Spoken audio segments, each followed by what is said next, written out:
strong focus in essentially finishing programs. People, all these full-fledged programs we just talked about, they're unwatchable until they've been through the editing process. It takes a professional to sit there and look at the footage and analyze it and say, well, this is what we have, and this is what we need, and this is sort of the structure the stories we can tell. Because you can tell multiple stories with the same footage. And this is what the editing process is all about. But again, virtually everything we watch is edited. Like even a live sports event, there's somebody sitting at a monitor. They've got every camera in that venue on that monitor, and they're making decisions. They're editing on the fly, so you can watch that sporting event and not have to think about it's being edited while you're watching it. So that just to try and bring up that importance of post-production today. That's my focus. Hi, my name is Daniel, and I am the founder and producer for Peterson Production, which is a production company that specializes in film as well as commercials here in Atlanta. And we're a relatively new company, and I guess my contribution to this panel would be kind of experiences in starting off in filmmaking and kind of acquiring clients and focus on the financial aspect of running a production company. Hi, I'm Jin Kim, and I graduated 2 years ago from University of North Carolina School of the Arts with a focus in cinematography. And that's in North Carolina, and I was there for about a year, and then I was coming to Atlanta every so often to do shoots, but then I ended up just moving here and formed a production company with Daniel, and been here ever since. Kind of just dragged that down. Okay, great. So we encourage questions from the audience. So at any time, if you guys have any questions, just feel free. I'm just going to start off with some easy ones. And I was curious about that because to me, we're a big movie goer. We go to movies maybe twice a week. But from an insider's perspective, I like to know, who's your favorite director, who's your favorite actor, and what's the all-time favorite film. It might be hard because there's just tons out there, including yourselves.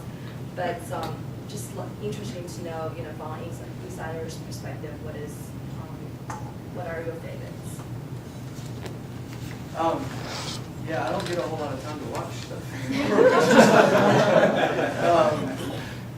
My favorite actor of all time is Gary Oldman. I've always thought that there's movies I've watched that he's been in, and I didn't even know he was in it until afterwards. So, and my wife is an actress, so she validates, I guess, some of my opinions when it comes to that. But I break up my favorite films into phases in my life, because right now my favorite film might not be, what it was, it just changes. So, probably my most current favorite film right now is a movie called The Fall, which is not only about a stuntman, but it's a beautifully shot from a cinematography perspective. The actors, they shot it in 80 different countries throughout the world. It's just a beautiful, beautiful film. My first favorite film was The Goonies, and that kind of led my adventurous side. My favorite films in my teenage years were anything with Bruce Lee in it, and Lock, Stock, and Two Smoking Barrels. My 20s were really filled up with movies from Thailand, so Tony Jaa was a big influence on a lot of that. But yeah, those are kind of my favorite phases in life.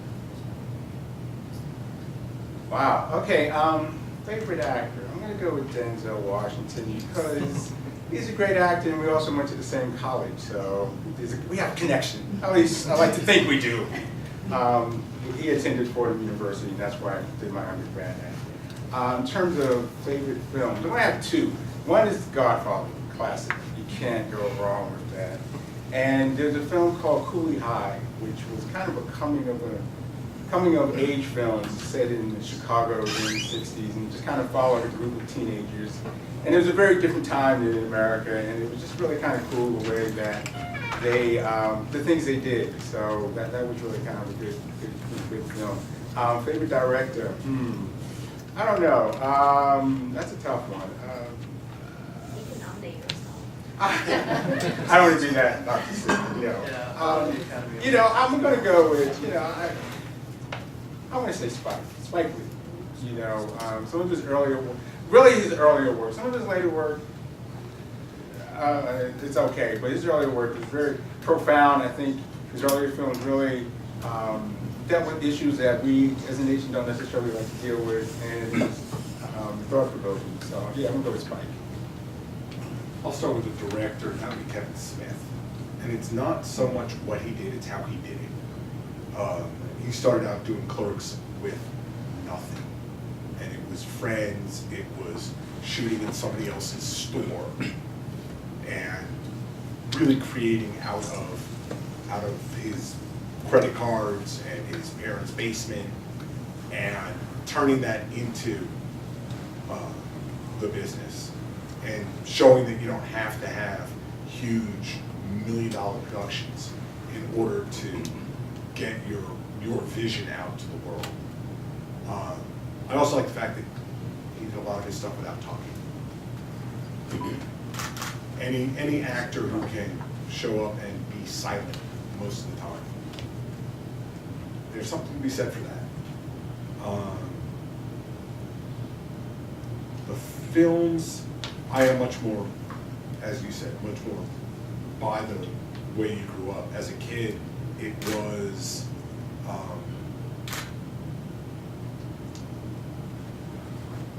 let's see.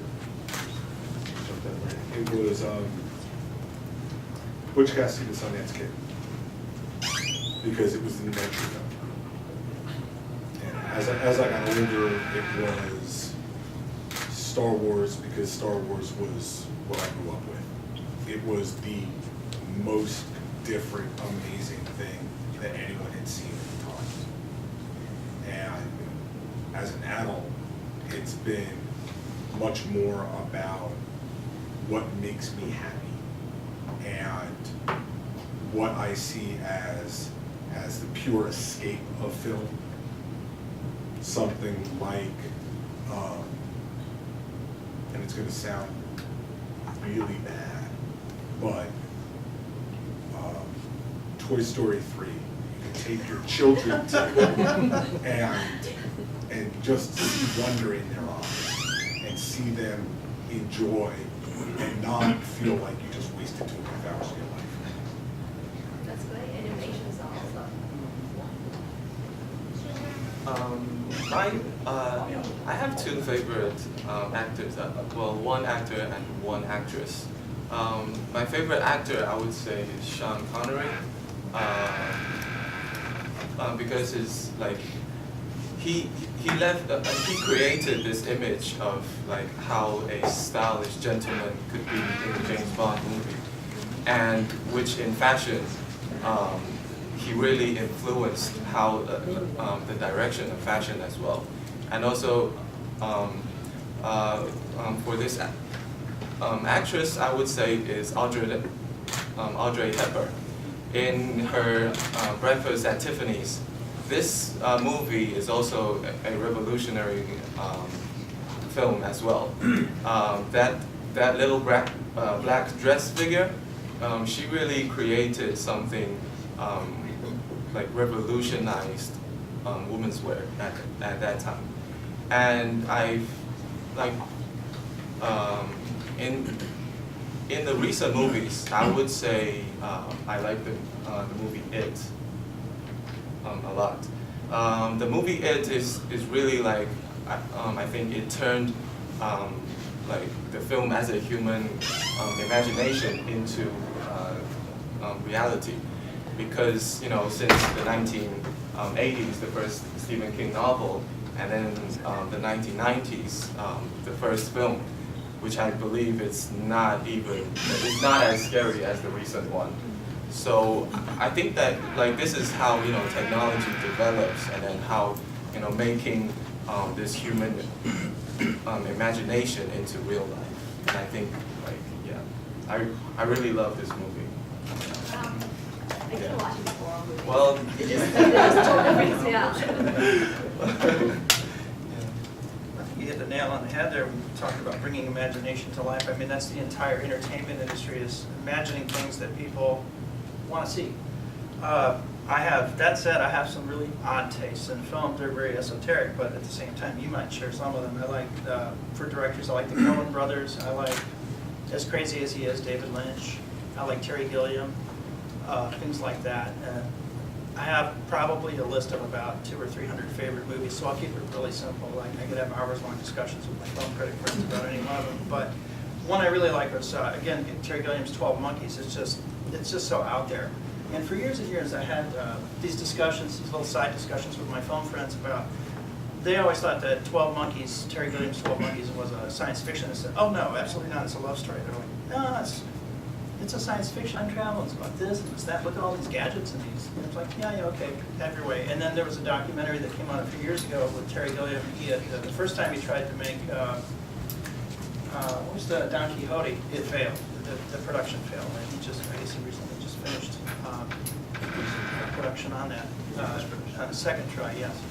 But so there's a line there in the movie, and he's talking to the camera and the audience about like what it was like to make 12 Monkeys. It says, and then right out he just says, and of course 12 Monkeys is a love story. And I was like sitting with a bunch of my friends that I had this discussion with. I said, I told you so. I couldn't help myself. But I like films that tell odd stories in unique ways. Big Lebowski is one of my favorite comedies just because it's so off the wall. There's just something incredibly silly about the whole thing. And he doesn't take life seriously, but at the same time he stumbles through and manages to get things done. Who knows? It's sort of like our industry. Sometimes we don't really know exactly what we're doing, but we stumble our way through it and get our productions done. And we always look at it from the other side and like, well, that was interesting. You know, that show went well. Audience liked it. You know, that's kind of, it just wraps up the whole entertainment industry right there. Well, for me, I don't really have a favorite director, but I am a big fan of dialogue. I love dialogue, and I think the frontman for that, I really like Aaron Sorkin. I think he wrote Moneyball, he wrote American President, and he screenplayed The West Wing back in the days. And another favorite of mine right now is Rick and Morty. I thought the dialogue, the kind of the philosophy and everything was just really interesting. I think Rick and Morty is a very representative of kind of the mindset of our generation now, and I think Rick and Morty is a fantastic show. And that's on my side. It's always a difficult question answering a favorite director, favorite film. Yeah. But if I had to choose a favorite director, I guess I have two favorite directors, and they're both on like opposite ends of like stylistically. And one's David Fincher, and the other one's Terrence Malick. And David Fincher's very like exposition heavy and stuff. It's a lot more darker, more like real. Whereas like Terrence Malick is much more like it's like fantasy. Everything's very dreamlike and flowy and nothing. A lot of times like his stuff isn't really like linear. It's very experimental, and that's also very, very interesting to me. But my favorite film of all time actually doesn't come from either of those directors. It's actually City of God.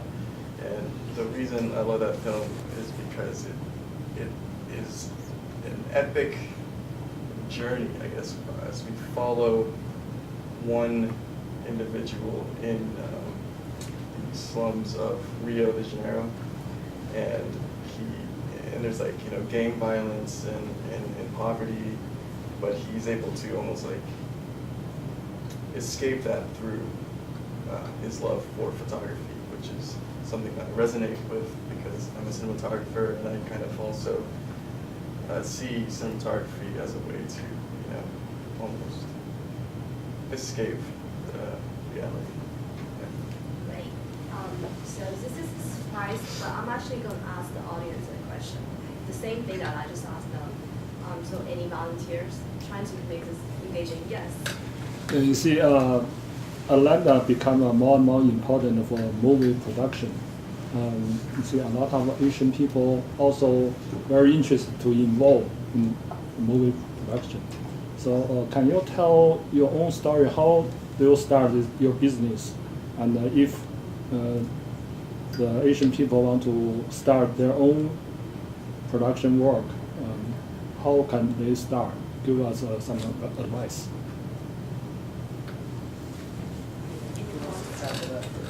I could give it a shot. I had been working as a graphic artist, digital layout person for about a decade, and was getting very interested in editing software because I'd had a background in film, and the software just wasn't there. I didn't want to go into a dark room and work with film and splice film together. That's a technician job. It's not that it isn't artistic, it's just that it was so painstaking. And when the software finally became of age, I took a couple of technical classes and found some software I really liked. And I had to go and knock on doors, and a friend of mine recommended an editing agency in town that was getting ready to expand, and I knocked on doors and said, hey, are you looking for assistant editors or anybody to come in and digitize footage or whatever? And it was funny because we sat down to talk, and like 6 hours later I walked up. But in the amount of time we sat to talk, I was able to show that person that I can edit, I can do a few little things here, do a few things there, make myself useful in the studio, and I'm a graphic artist. So I had this other skill that most people were thinking, oh, you need to be an editor. Well, he hired me because I was a graphic artist. I could do the titling, I could do animation, I could do these other little things that none of the other editing trainees that he hired could do. And so, and he also had people knocking down his door that weren't qualified, and so he had to justify hiring me so that he wouldn't upset a bunch of his friends because they had all been recommended by people he worked with, clients and that sort of thing. So I hired him on as a graphic artist, and then from there the studio grew to about 12 people. But I was the first hire, and just had a skill that you needed. And don't discount any of your previous experience. You might have marketing experience, you might have IT experience, you might have direct sales, something like that. Something that studio, that person, that business needs. So bring it all to the table and see what they need. Because I wouldn't have guessed he would have needed a graphic artist. I was trying to get out of graphic arts, and that's what I did for 6 months at that job. I would like to build on that. I get asked that question a lot from different people, and I always point to two things. Any movie you go watch, at the very beginning, you see a bunch of companies listed, right? Those are the entrepreneurs of filmmaking. Loosely use that term.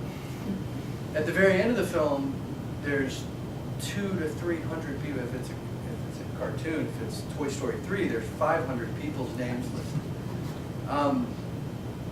The film industry is its own economy, right? Stuntmen are kind of like the athletes. You have costume designers, you have writers, you have photographers, you have accountants, you have cooks, you have people that come from the restaurant industry, you have people that come from the the business side of things. You have every single position that exists in the regular economy exists in the film industry. The only difference is how many hours you're going to work every day. And we're and the film industry in the U.S. is extremely regulated. So one of those jobs, if you did construction, you can do construction in the film industry. It's highly regulated, so there's a lot of different unions. So every time I get asked that question, the first thing I like to do is return with a question, what do you like to do? And there's a job for that in the film industry. You can like sweeping floors, and there's a job for that in the film industry. You can like cutting grass, and there's a greens position where people go out and plant plants to make, this look like fall, by putting leaves on the ground. So whatever your skill set is, the film industry could definitely use. And I think a lot of people get misguided sometimes by, people that are, I'm a stuntman, so I think, oh, the only way to get in is as a stuntman, but there's there's tons of ways in. If I can. Yeah. When you started with martial arts and became a stuntman.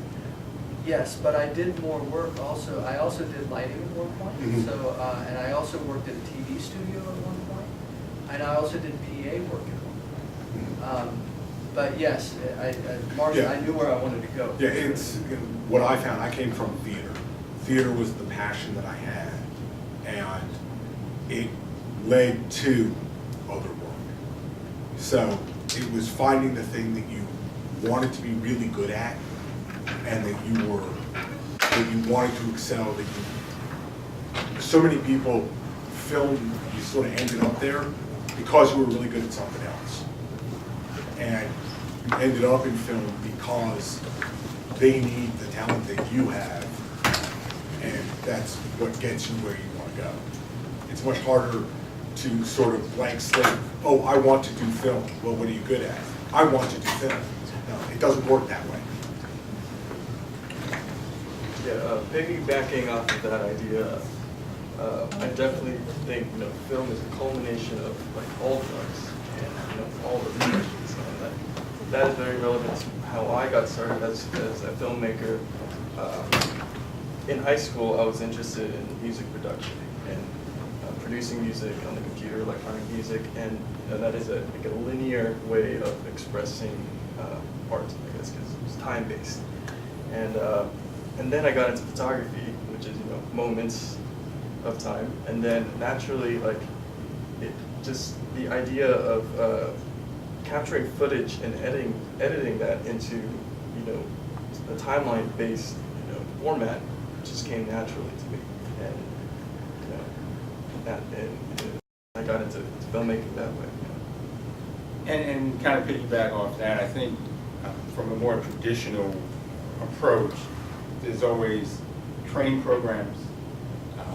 There's BA program, college programs that you can attend, which will also, the thing about going to a college is that you'll have access to equipment that ordinarily you may not have access to. And you'll have access to internship programs that you can take advantage of. So that's another route as well. And if you don't want to do a 4-year kind of a program, there are training programs specifically designed for you to get into the film industry as well, as PAs, things of that nature. So that's another route that you can also explore. And actually, if you're interested in that, I have some information on various programs that you can look at if you want to go that route. I guess I'm the only producer perspective here, maybe. You need money to make film. So how do you get started? For me, is you have to show people that you can make the film. You have to give them insurance that, hey, if you trust me, throw money my way, I can make something look great.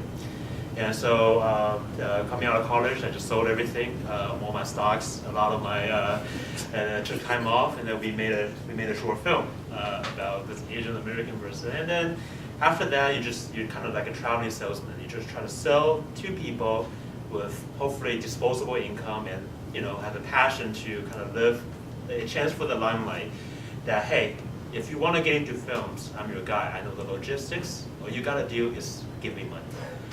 And it sounds kind of weird, but literally, in my mind, films are like penny stock. Like majority of the films you make, 95% of the film you make will not make money. But when you're out there and when you're communicating these things, what you're really selling them is this opportunity to be a filmmaker, because I think innately everybody wants to be a filmmaker. And then you see this lawyer who slaved away for 30 or 40 years of his life, made a lot of money, and then you come to him and say, hey, do you want to make a film? And then he's like, yeah, I'd love to make a film. And so to get started, how do you get started? Make something to show people what you can do. Go to places to find high-income people with disposable income. And then I think conning them is the wrong word. I'm just kidding. But you definitely.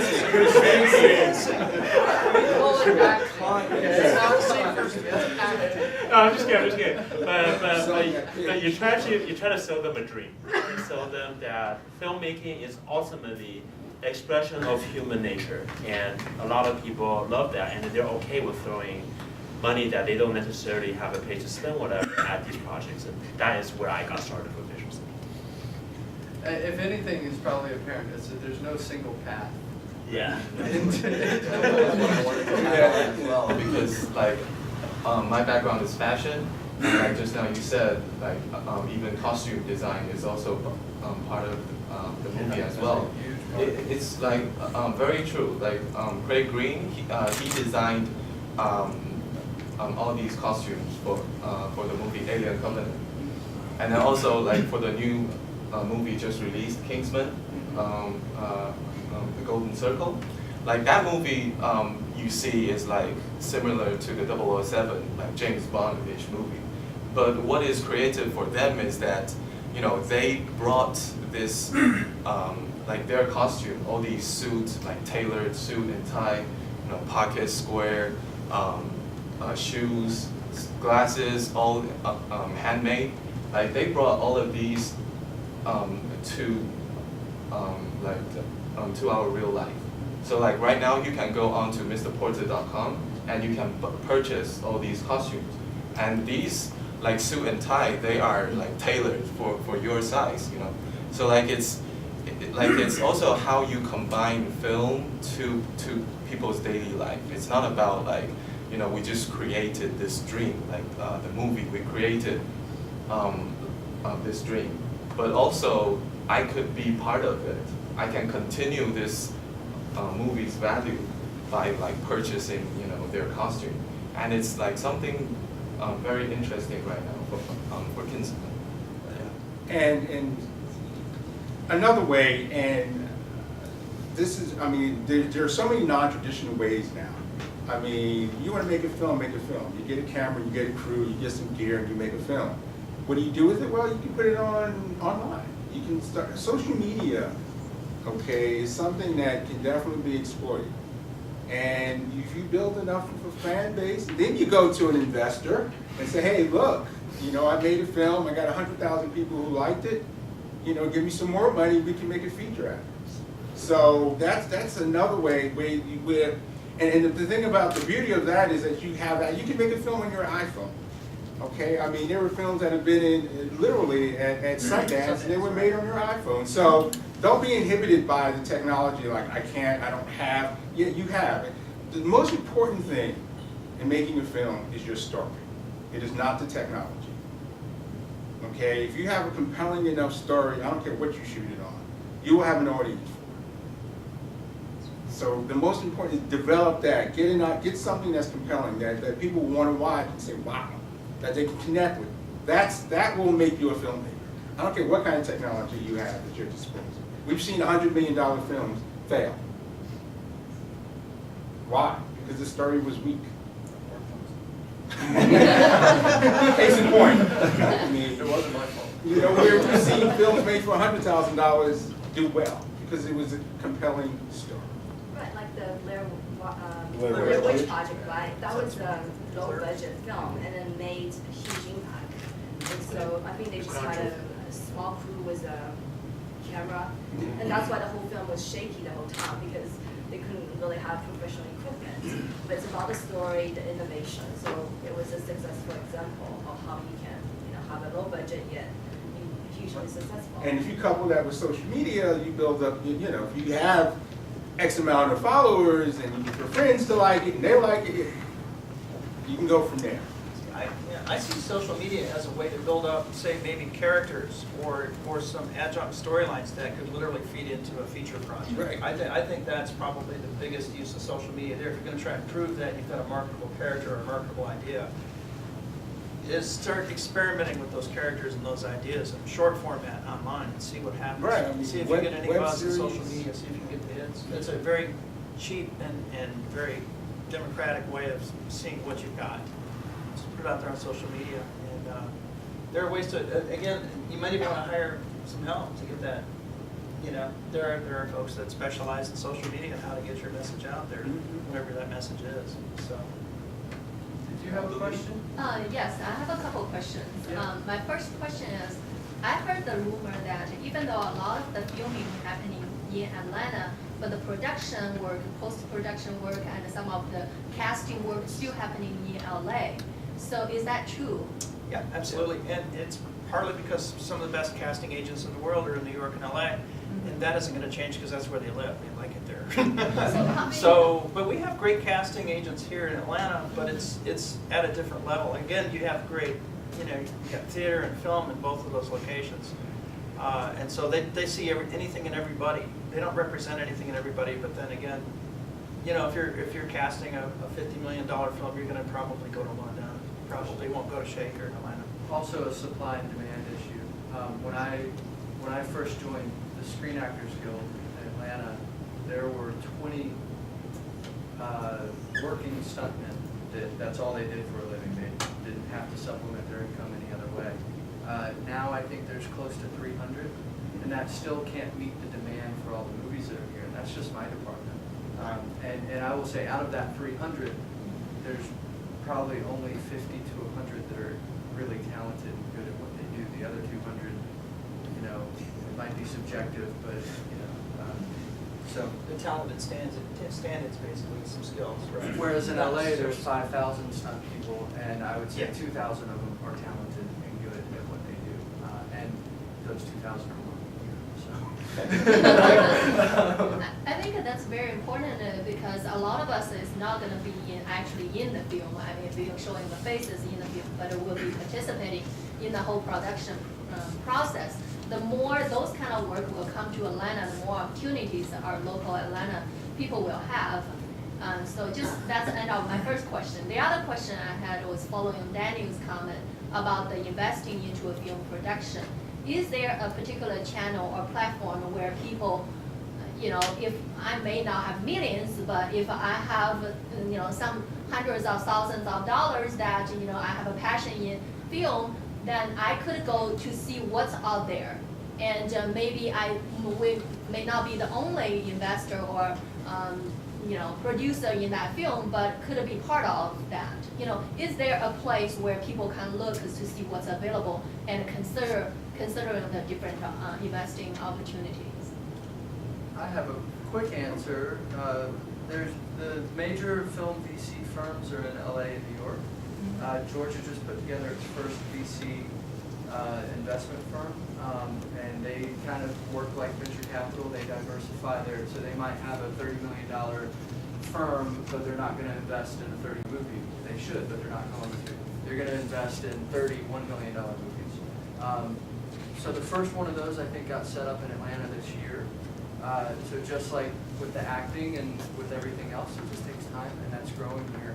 But a majority of the funding, well, get extremely political on that side, but most of the VC firms are in New York and LA right now. But that doesn't mean that there's not opportunities being created here right now. And he mentioned, VCs are, that's one, and that's what they do, but they're kind of hard to connect with, But people you might know, like you're saying, businessmen who have that, who are interested in investing.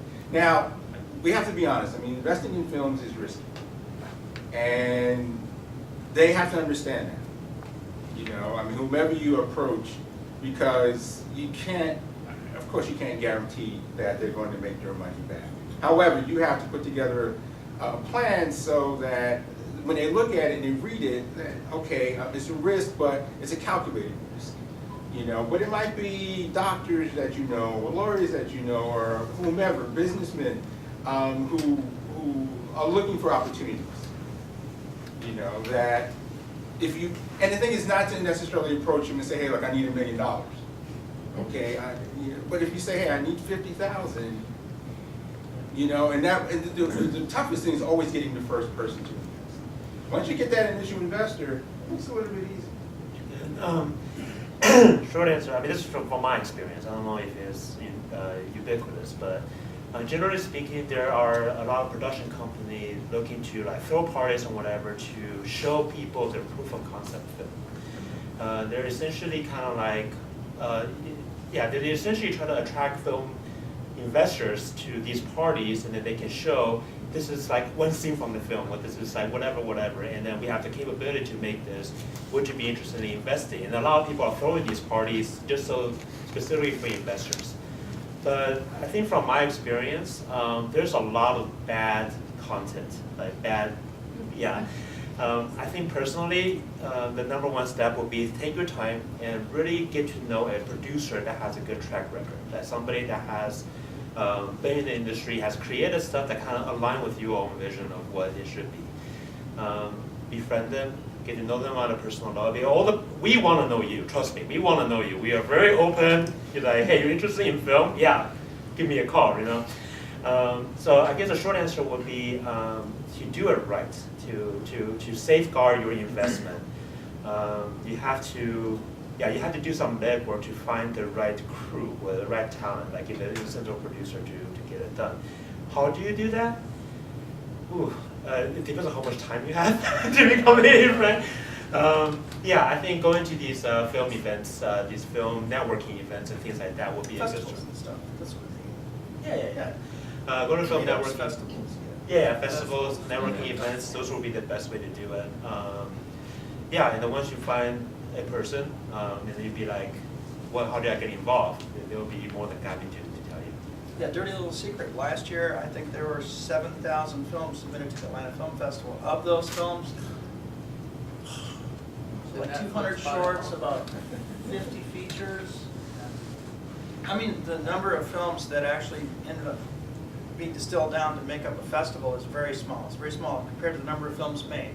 And then of those films, of all the films that made the festival circuit last year, I would venture to say, what was a reasonable number? 15 or 20% get picked up for distribution, and the rest have to find whatever. If that. If yeah. that. If that's If that. yeah. And so, like, 5 to 10. we're lucky enough to have an independent filmmaker here in Atlanta that sold a film for $4 million last year. I mean, straight up independent. No, you know, it's just like, so we really have an independent film scene here now, and this is what we're trying to build.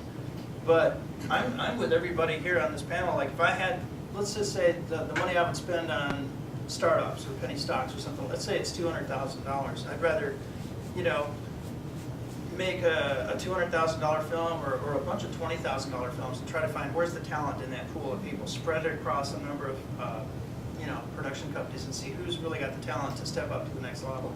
If I had $10 million, I'd like to make 10 $1 million films.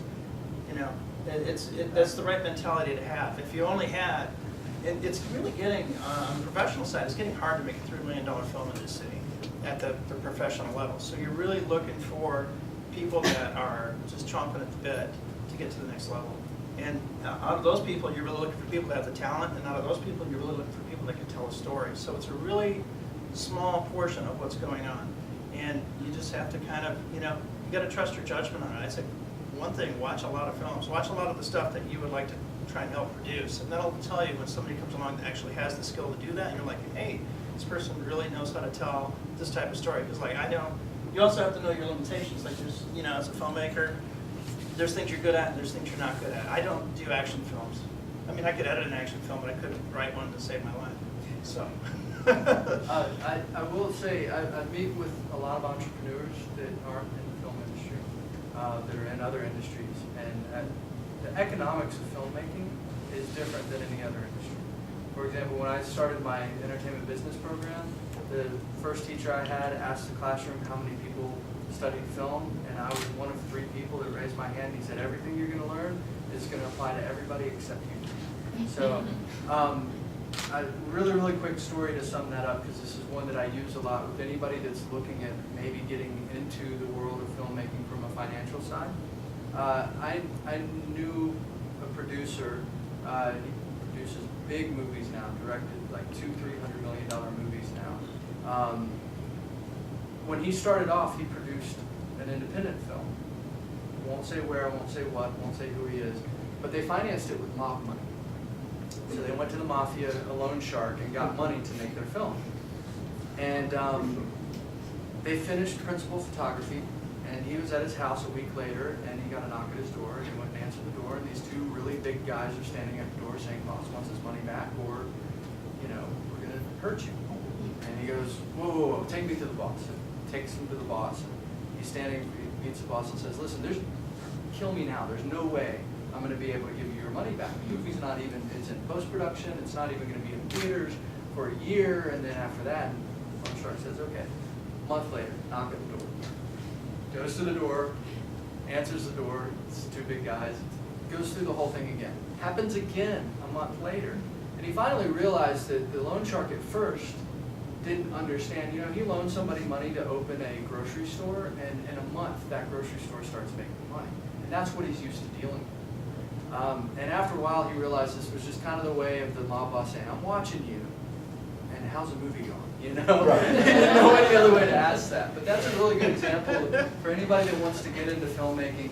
The returns can be substantial if you're Film margins are patient. already high. Yeah. And you got to spend it all right away. Come on, man, you gotta tell us So actually, I have two questions here. The first question is, what are the main differences between the Hollywood movie industry and the Atlanta movie industry? And the follow-up question is, what are the things you see Atlanta needs to build or develop to help the development of movie industry here? I can go with what we need to develop is pre-production and post-production. If we don't have that, then all we are big buildings that they shoot in. And all of our work could go away based on somebody else getting a better tax credit or a better incentive plan. If we get pre-production, if we get post-production, if we lock down turnkey operation in the city, in the state, then the business will be here long-term. What do you mean by pre-production? Pre-production is all of that, the venture capital stuff, the writing, agents, script breakdowns, casting, Scheduling, logistics. all of logistics. Staffing, everything. Post-production is editing, finishing, scoring, all of that. You know, all we right now is we have the middle. We don't have the head, we don't have the tail. We don't have a whole body. Does have the studios, right? So we have the time. Right, but that's where footage gets made. Just the actual shooting. Just the Yeah, footage. that's where footage gets made. It's not where, we don't make finished films. Okay, so editing is then post-production. So Yes. that's also. And if we don't have that in this town, the work can go away. And that's currently what the independent side in Atlanta is doing. They're doing their own editing here. That's about it. I mean, what's happening is you're getting dailies, which are the raw processing from the footage from the day before it gets processed overnight. And, you know, somebody sits there for 10 hours and color corrects and makes sure that the sound sounds pretty good, and sends it back on a DVD or on a wire, and people look at it and kind of grade what the previous day's work. There's a lot of that, and there's a little bit of color correction and some of the various aspects of post-production, but really it's not happening here. It's happening in New Orleans, it's happening in New York, it's happening in Los Angeles. So we really do need to build up that base, because that is your user base. That's where, you know, a producer can live here in Atlanta and make the whole film in Atlanta versus having to run back out to LA for post for 6 months, or 4 months, or a year and a half to bring up the film. I have questions. I'm very familiar with this film industry. I'm in the entertainment industry, but it's only for the stage equipment. So what kind of shoot do you have? For example, for lighting, we have LDI and the NAMI or like Infocom. So what kind of shoot we can go to there to see it at the normal industry? So your question was like, what kind of equipment? No, what kind of industry shows are out there? Industries shoot. That, So you know, normal. where are they going to, like, if we were going to LDI, Yeah. where are they going to go? TV goes to NAB every year in Las Vegas. Yeah. Television always goes to National Association of Broadcasters, the NAB show in Las Vegas every year. Everybody in television that buys anything will be there. Or the upfronts? Yeah. Okay, that is for equipment. How about you talk about the film festival? That Oh, is- for festivals? American Yeah. Film Market is Yeah. big, that's huge, it's held in Santa Monica every year. Right. And they have hundreds of films, people are selling films, and it's huge, it's really big. And you have both indies and major studios that go to the American Film Market. And Sundance and Oh, yeah. Oh, yeah, there's this- Toronto, New York. the big name film festivals. Tribeca. Uh-huh. You're getting that same thing. That's all, it's all selling stuff. And I don't really understand the question a little bit. Because I'm in a different entertainment industry, but a different, it's not film maker or this. So It's if equipment. we want to investment for this industry, for the guild, for something, I want to, because I just got the investor from China, they're interested in this kind of industry. Diversify. Yeah, so how can we know quickly about this industry? For example, I go to the LDI, I can see a lot of like lighting equipment. If I go to the Infocom, I see a lot of projectors and in the world, like a top brand name. And I just want to know for this, how we can know. NAB NAB is where- Yeah, and I will On say, equipment. on top of that, NAB but the film industry's kind of monopolized with a lot of equipment. Uh-huh.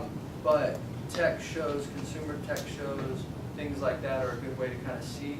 But within the film industry, the main companies that source a lot of the equipment would be Aeroflex, definitely. yeah, Aeroflex, Panavision, you know, they kind of yeah, Steadicam, and you know, like there's kind of an industry standard for a lot of stuff. But where the new technology comes into play is an independent market. Yes. And that's more like a consumer electronics type. Yeah, CES.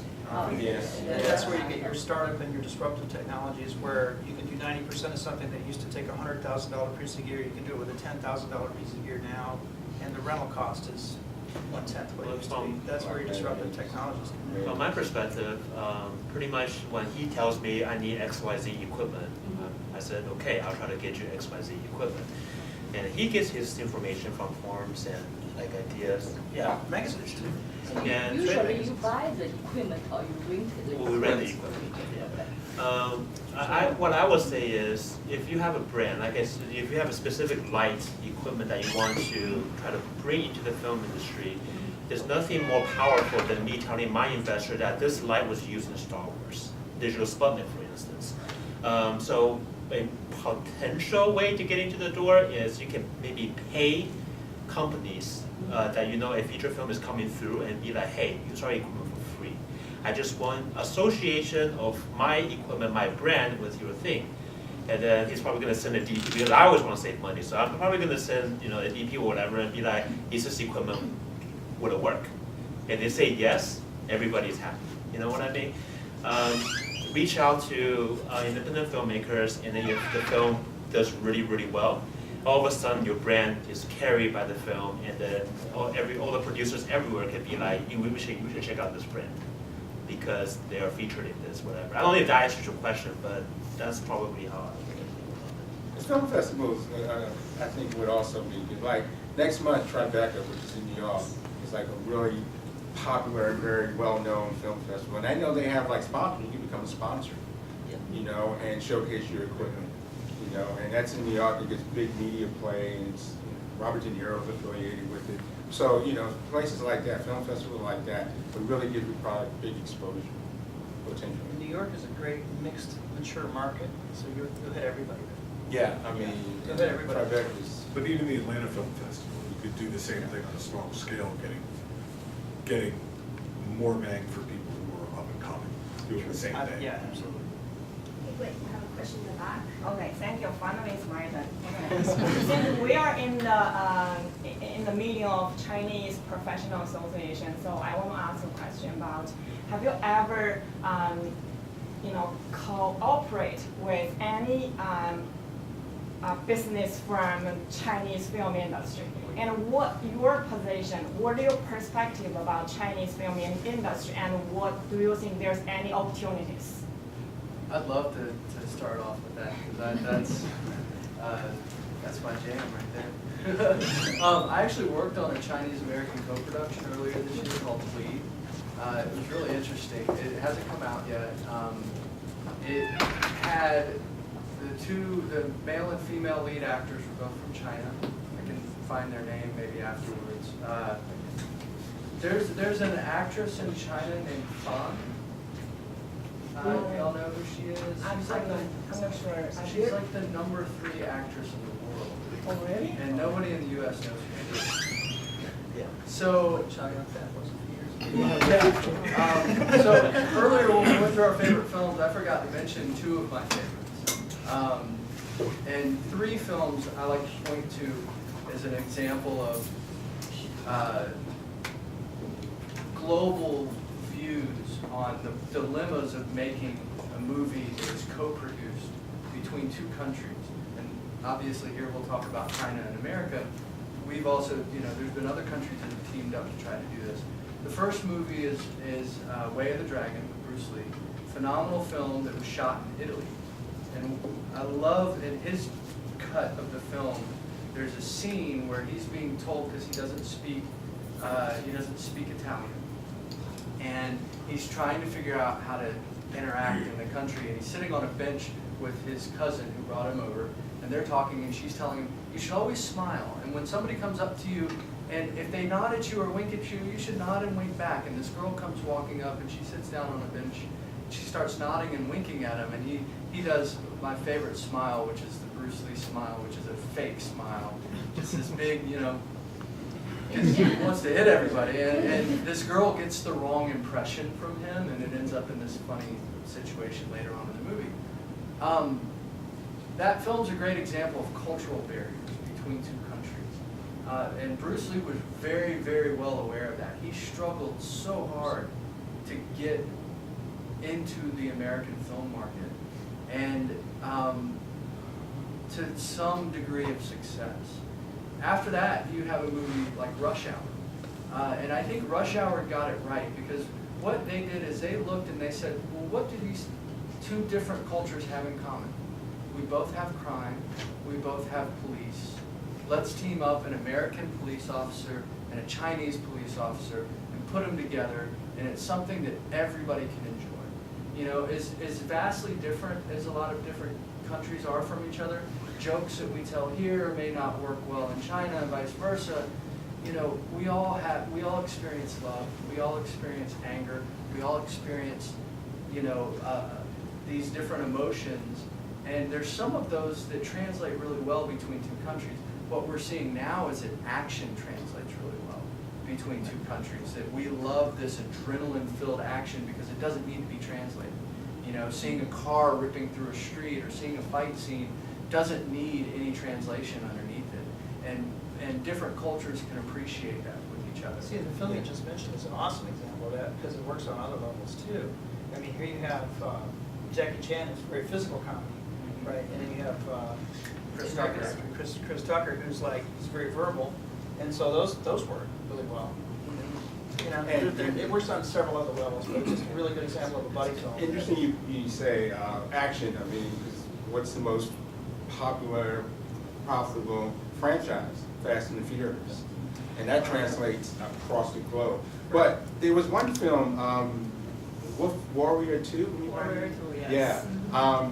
That only made like $2 million in America, but worldwide it made $875 million.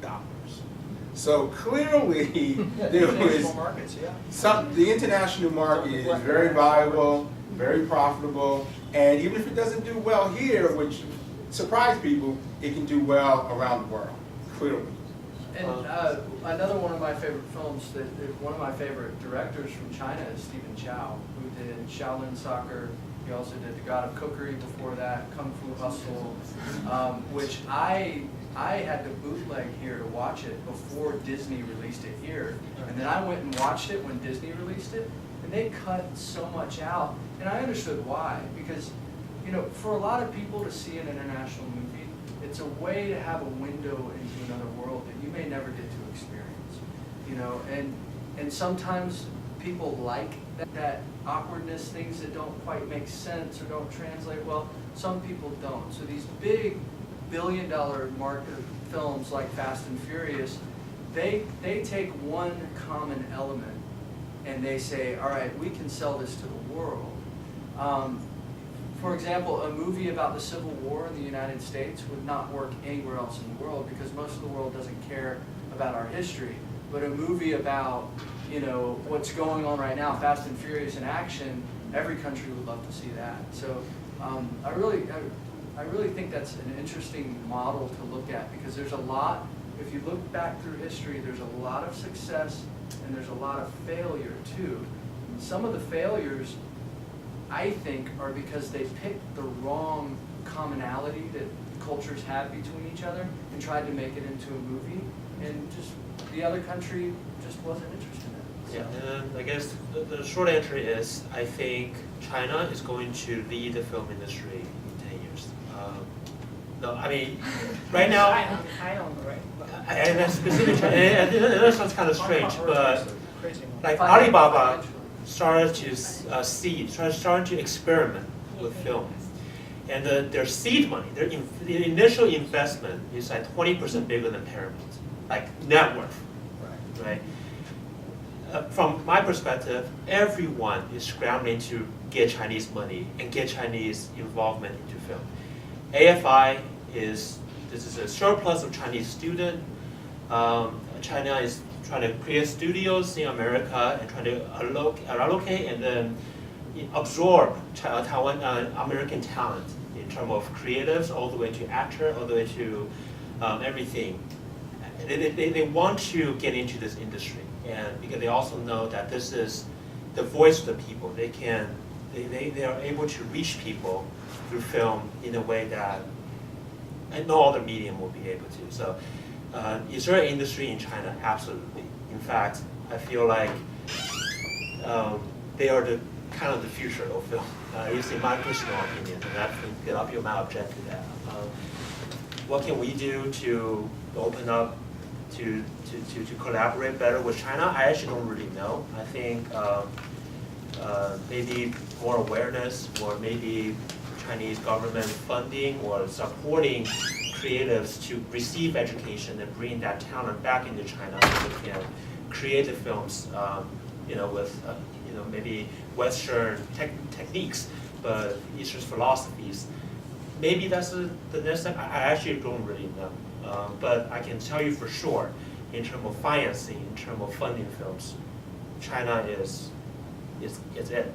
Kong, Godzilla, Ghost in the Shell, Fast and Furious, a huge amount of that funding came from China. I'm talking huge as in like Alibaba straight out, like Balkan, like straight out. And that's Wanda Cinemas owns AMC here in the United States. Yeah, exactly. So, not only if that answers your question, yeah, regarding the industry, but that's how I feel. Any more questions? We're wrapping up. Everybody's free to ask questions. You guys are welcome to ask other questions too. Let me ask you one question. I'm not from the filming industry, but I'm from the information system side. What factor do you think can contribute the cost reduction with the advanced technology come along? Does the big data can help you to recreate the digital world? In terms of you hiring, you spend a lot of money and getting the actual. Yeah, for me, I think, this is just from my perspective too, I think choices will be a very big way to disseminate some of the cost. So right now, let's say we want to shoot something. I pretty much only have RE, Red. Like I have a very few selected company that kind of can produce that I know 100% will be able to produce a film that I want to make. The saleable looks, yeah. Yeah. The look that the audience cares about. And to be honest, I would love to have more choices. I feel like RE has a monopoly on this industry, and then sure they make the best equipment. That's why they have a monopoly. But if I can have choices and have some company to actually compete with RE and bring down the overall cost of the equipment, that would help equipment budget significantly. Like especially at an indie level, like. Aperture is a Chinese company that just recently started to make some great stuff, I think, in terms of equipment. And that is, I think, the only way to bring down cost. Because you can't really cut creative costs. It takes time to create things. You can't really cut salary of creatives because it takes effort, manpower, straight out. Like, there's just something you can really cut. The only thing I can really cut is equipment budget. And maybe locations and things like that. And then right now, I'm hoping a company will come and compete with the top dogs of these companies, and I think that would bring down the cost drastically. To answer that question. There's a lot of disruption going on right now in the film industry in the U.S., specifically with the major TV networks. Netflix and Amazon are doing a pretty decent job of really hurting them. But they're hurting them by spending a lot of money. But when it comes to technology, it's important to look back at how technology has shaped the industry we're in, and then look at the technologies that are emerging right now and how they could potentially shape the industry that we're in. So the two biggest technologies that I'm looking at right now, because on the side I have a technology company that is going to disrupt some aspects of filmmaking. I'm looking at things like blockchains, cryptocurrency, the way in which, you know, Hollywood's super green, but we have the biggest carbon emission, or the second biggest carbon emission in the world. So solar technology, you know, you have gasoline running 24/7 when you're shooting a movie. The way in which they handle contract management, I think blockchains could fit a lot of that. I still have to sign out on a physical piece of paper when I finish working, and then I take a photo of it with my phone because they're going to mess up my paycheck, and I'm going to have to show them that the legal document that I had to sign to leave, somebody went in with whiteout and changed the numbers to say production, you know, $100 off my check, but that equals several $1,000s off of everybody that worked that day. So blockchain technology is going to disrupt the management of contracts, script revisions, all of that. I think that cryptocurrency could change the way that films are financed, and the way that payments are made in filmmaking.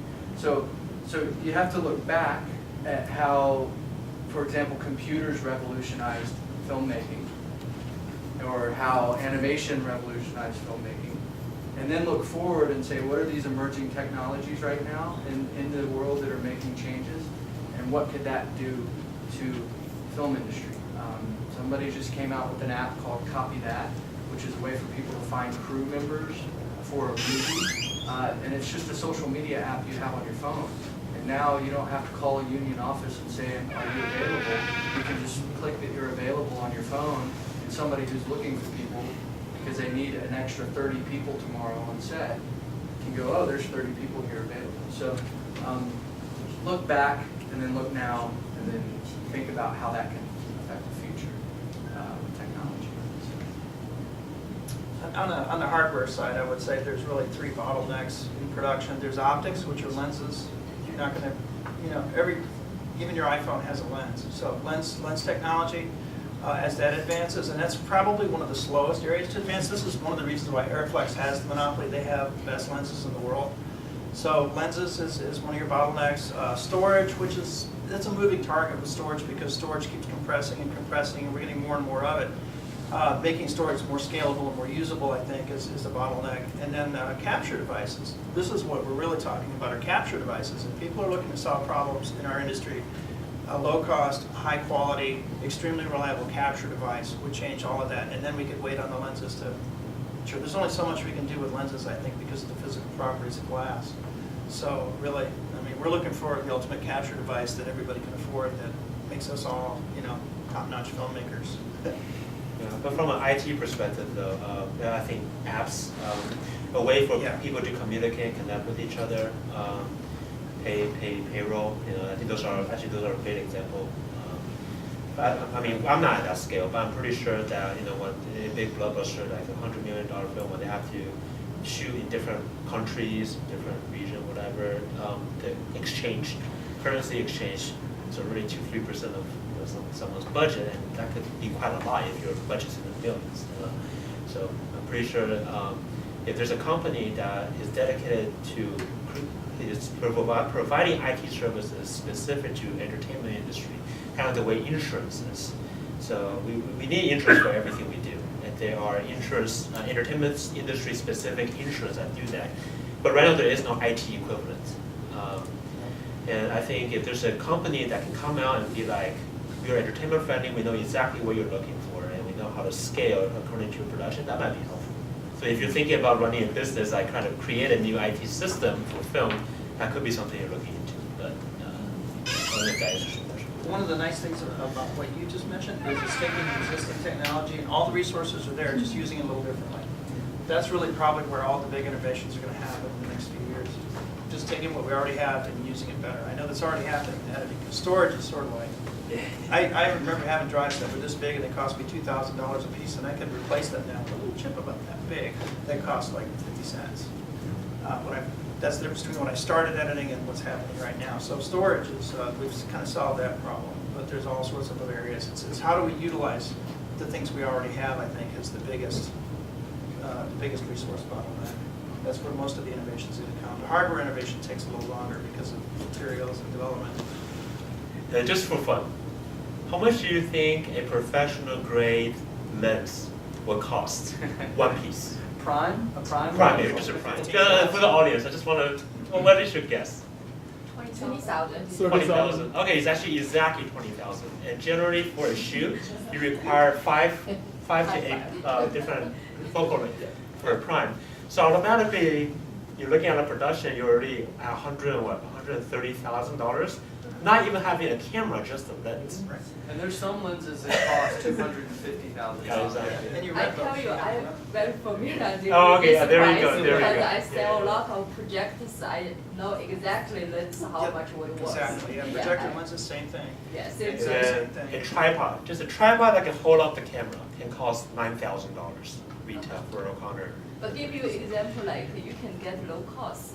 So this reason why I asked, if you go to manufacturing to buy their demo units, then you will get low cost. Yeah, but I have no access, and if IT technology can hook me up with that access, that would be great. Maybe online bidding or something. Yeah, like an Alibaba for The film funny thing equipment, is that would be that amazing. In our film industry, Online bidding. somebody's a lot more willing to spend $20,000 on a piece of glass than they are on a human being.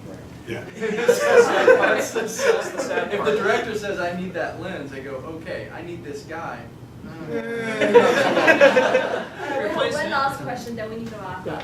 What do you think if we use a Sony A7R2 kind of camera? Yeah. Is that okay or not? What's the difference between your professional camera? Between the A7S and S2 like a or cinema R2? camera that's used in the industry. Yeah. Is that possible? So you're asking the difference between like a consumer grade, like a Sony A7S versus like a RE camera that's like $80,000. Right. I think it's mostly, of course, it's image quality, but it's mostly about being able to be used on set in that environment and Control. and the ergonomics and the auxiliary like ports and functions like just outside of just the sensor, which is what makes it like even just going through the menu of a Sony A7S is very, very difficult. It takes a lot of time to just to find, because everything's just in the wrong places it seems. But on like a cinema grade camera, it's like you press 2 buttons and it's there. It's designed with filmmakers in mind, unlike a consumer grade camera would be designed by engineers and not really with the filmmakers. And so that's the key. It's not really Sony's fault either. They have to make it work for everyone, like for photographers. Well, good example, I've seen an Airflex camera, professional, probably $120,000 rig that had got caught in a set fire and it was burned.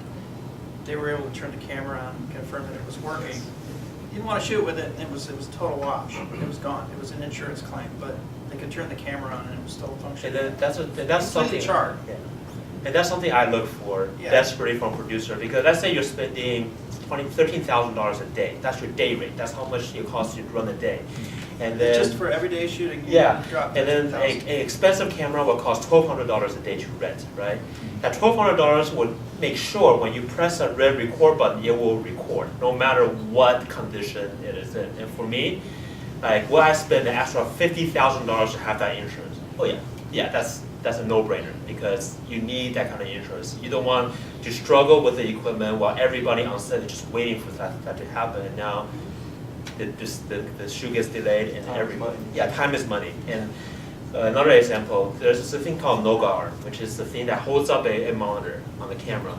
There is an Amazon equivalent of that is $15-20, and then there is the real version of that, which is $150 for 1 unit. That $150 no-brainer, because that thing will always work. It will never be an obstacle in the middle of the shoot. And you're like, $150 for an arm. It's literally a piece of arm, but it's worth every penny. And the difference between an A7S2 and a RE Alexa is just that A7S2 just doesn't have that insurance. It doesn't always work. There's a problem with it. Yeah. And with the RE Alexa, what's beautiful, or what they did right at RE is what Red did not do. Yes. Which is that RE went to the camera union in the United States, which is local 600, and said, how can we build a camera for you, because you guys are going to be the ones using it every day. Red said, let's build a really cool camera, and we'll get some engineers in here to design it, to make it look cool. And then they started using them on sets, and the operators hated them. They couldn't stand the camera. The operators need text. Right. Yeah. So, So- they went to the wrong person.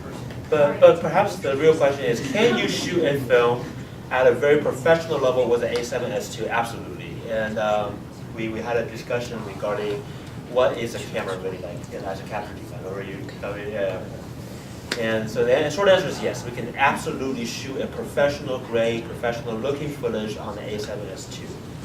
That's And- exactly how the Indies do it. And I've done it before, it's because Exactly. of budget constraint. Have to. But for bigger sets, when there's a lot of money on the line, you just gotta buy the insurance that comes with the big boys, that's all.